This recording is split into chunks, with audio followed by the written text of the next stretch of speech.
La semilla del cuidado.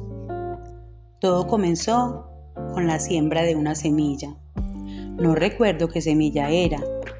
Tal vez era de maíz, de naranjo o de mostaza. Sin embargo, Juana, quien apenas tenía contacto con la naturaleza, se impulsó a sembrarla.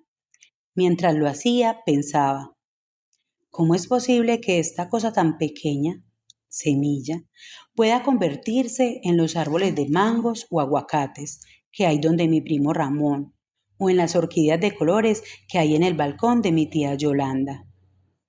Y pensó también en las raíces, en el tronco y en los frutos, pero sobre todo pensó en sus manos flacas y alargadas que sostenían la semilla, que tal vez era de maíz, de naranjo o de mostaza.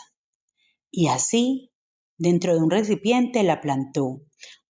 Juana no vivía sola, compartía la casa con su hijo Juan, quien era una persona con discapacidad física, su madre Blanca y un sobrino pequeño de nombre Ismael, con el que pasaba muchas horas del día ayudándole en sus tareas de la escuela.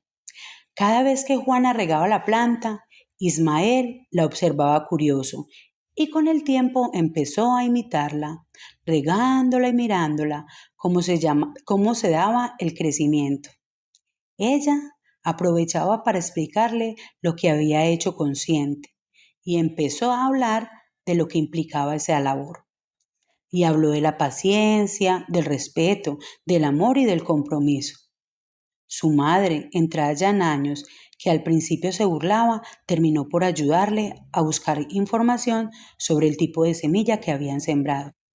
Recordemos que no sabemos si era de maíz, de naranjo o de mostaza. La semilla no solo germinaba en la matera, sino también en la familia.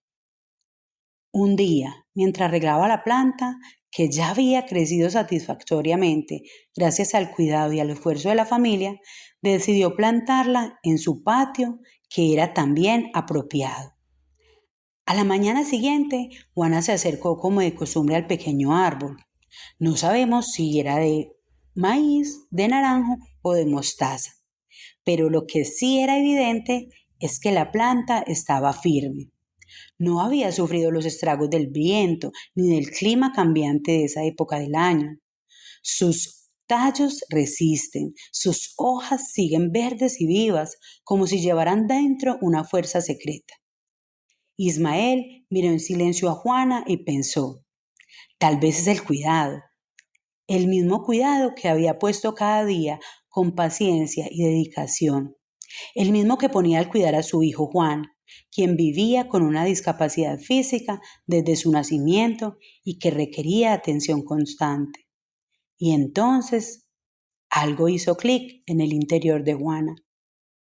Así como esa planta necesitaba tierra fértil, agua limpia y sol para crecer, su hijo también necesitaba ciertas condiciones para vivir con dignidad.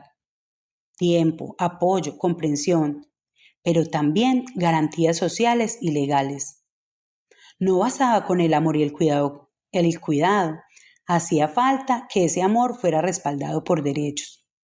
Fue entonces cuando Juana decidió aprender. Oyó hablar de la tutela y del derecho de petición, herramientas jurídicas que podían servir para exigir medicamentos, servicios de salud, accesibilidad, cosas que hasta ahora parecían fuera de su alcance, pero que realmente estaban contempladas en la ley. Comprendió que el cuidado no es solo un acto íntimo, sino también un acto político. Cuidar era también informarse, organizarse y reclamar lo que era justo.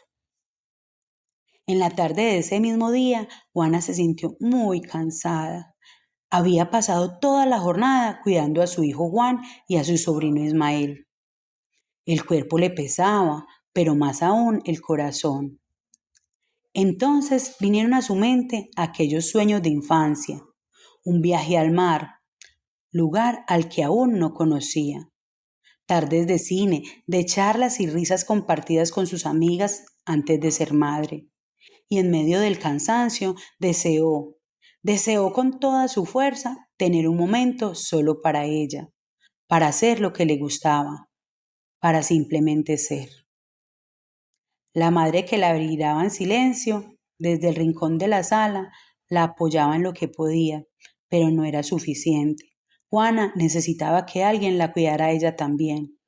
Entonces tomó valor y habló con sus hermanos, con otros familiares, les pidió ayuda.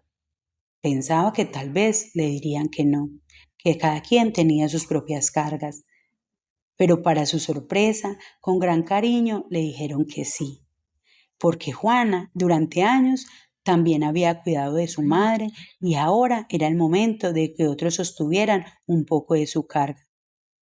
Así, con el tiempo, encontró pequeños respiros, una tarde libre para caminar sin prisa, un domingo para visitar el parque, un momento para leer o simplemente cerrar los ojos sin miedo a que alguien la necesitara en ese preciso instante. Y mientras tanto, la planta creció, la misma que no sabemos si era de maíz, de naranjo o de mostaza. Un día al mirar uno de sus frutos, Ismael, el sobrino curioso, notó algo diferente. En una de las ramas había un pequeño nido. Era de un azulejo y dentro unos pichones recién nacidos temblaban de vida. Mira, tía, dijo Ismael emocionado. La planta también cuida. Y Juana comprendió.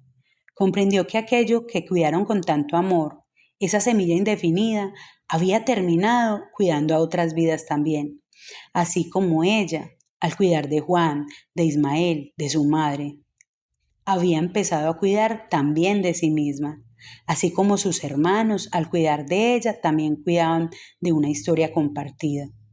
Al final, nunca, pero nunca se llegó a saber qué semilla había sido, de maíz, de naranja o de mostaza. Pero eso ya no importaba, porque lo verdaderamente valioso no fue el nombre de la semilla, sino todo lo que creció alrededor de ella. Cuento creado por Eduardo Tamara. Septiembre 2025, Medellín,